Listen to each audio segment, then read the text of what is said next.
नमस्ते दोस्तों। थोड़ी दिन पहले मैंने आपके साथ एक वीडियो शेयर किया था।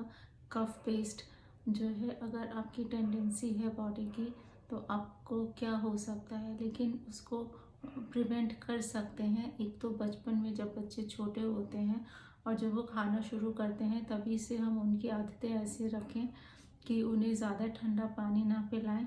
उन्हें जो है केला वगैरह, अगर आप देखते हैं बचपन में कि आपके बच्चे को ज़ुकाम ज़्यादा हो जाता है या जल्दी हो जाता है, तो उस टाइम पे उन्हें थोड़ा सा गर्म चीज़ें दें, हल्दी दें, उसको उनको च्यवनप्राश दें।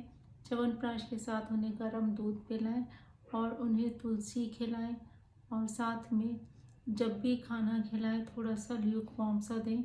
फ्रिज की ज़्यादा चीज़ें ना खिलाएं। मीठे से भी कई बार कफ बनता है, जैसे ठंडी मिठाई हो गई, आइसक्रीम हो गया, बच्चे काफ़ी खाते हैं तो उससे कफ होने के चांसेस ज़्यादा रहते हैं। दूध से आपका काफ़ी कफ बनता है, इसीलिए लोग या डॉक्टर को उन लोगों को सुना होगा आपने कि कफ बनता है तो आप दूध मत लीजिए।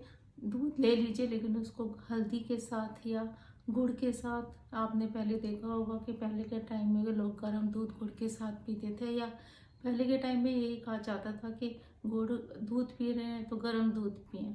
तो वो उसका रीज़न यही था कि क्योंकि ठंडा दूध और दूध से कफ बनता है, तो हमारे यहाँ इसीलिए गर्म दूध को बोलते थे कि आप गर्म दूध लीजिए। अगर आपकी टेंडेंसी है ऐसी कफ बनने की, एक तो आप तुलसी का सेवन करें, लेकिन साथ में आप गर्म चीज़ खाएंगे तो आपको हो सकता है एसिडिटी बनने लगे, इसलिए साथ साथ में खूब सारा पानी पिएं। सौंफ खाएं, सौंफ खाने से आपकी एसिडिटी कम बनेगी। तो जैसे खाने के बाद पहले होता था कि सौंफ खा लिया, मिश्री खा लिया मिक्स करके, तो उसका मुझे लगता है कोई ना कोई रीज़न था जो कि अब हम भूलते जा रहे हैं पुरानी चीज़ें, और इसीलिए नए जनरेशन में इन चीज़ों का पता नहीं है, वो लोग और ज़्यादा सफ़र कर रहे हैं। लेकिन डेली यूज़ की जो चीज़ें हैं, अगर आप ये करते रहेंगे तो आपको लगेगा, थोड़ा सा दिखेगा आपको। अपनी लाइफस्टाइल में चेंज करेंगे तो थोड़ा सा आपको अपनी हेल्थ काफ़ी बेटर लगेगी। क्योंकि मैंने भी ये सब चीज़ें पहले करके देखी हुई हैं, मुझे भी काफ़ी सारी दिक्कतें थीं, लेकिन जब मैंने ये सब चीज़ें किया मुझे काफ़ी आराम मिला है। तो आप गुड़ खाइए, लेकिन जो है गर्मी में गुड़ वगैरह थोड़ा सा कम खाइएगा, क्योंकि कई बार लूज मोशन होने के चांसेस रहते हैं। थोड़ी थोड़ी मात्रा में खाइए। केला मत खाइए, केले से कफ बनता है। तो जो भी अगर खाना भी है तो उसे सुबह खा लें, रात में अवॉइड करें ये सब चीज़ें। और पानी पी रहे हैं तो घड़े का पानी पिएं, क्योंकि घड़े के पानी से आपको नुकसान नहीं होता, लेकिन फ्रिज के ठंडा पानी जो हम आजकल 12 महीने पीने लगे हैं वो भी एक नुकसान करने वाली चीज़ है। साथ में कोल्ड ड्रिंक्स का जो है, हम लोग काफ़ी कोल्ड ड्रिंक पीने लगे, इवन जूसेस में भी काफ़ी होता है वो ठंडे होते हैं। हम लोग समझते हैं कि ये हेल्दी है, लेकिन आप नोटिस करेंगे उसमें इतने फाइबर्स नहीं होते हैं जितने कि फ्रेश फ्रूट में होते हैं, और शुगर भी काफ़ी होती है।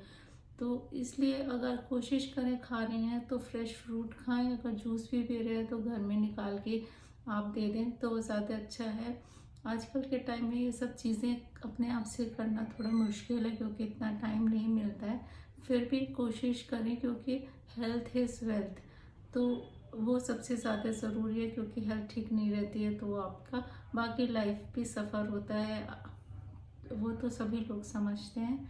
तो यही मैं कहना चाहूँगी, यही सब चीज़ें अगर आप फॉलो करेंगे, लेकिन पानी खूब सारा पिएं, क्योंकि पानी पीने से भी काफ़ी चीज़ें, काफ़ी टॉक्सिन्स आपके बाहर निकल जाते हैं, बॉडी से फ्लश आउट हो जाते हैं। तो यही है हेल्दी रखने का एक अच्छा उपाय, तो आप इसको करिएगा। Thank you.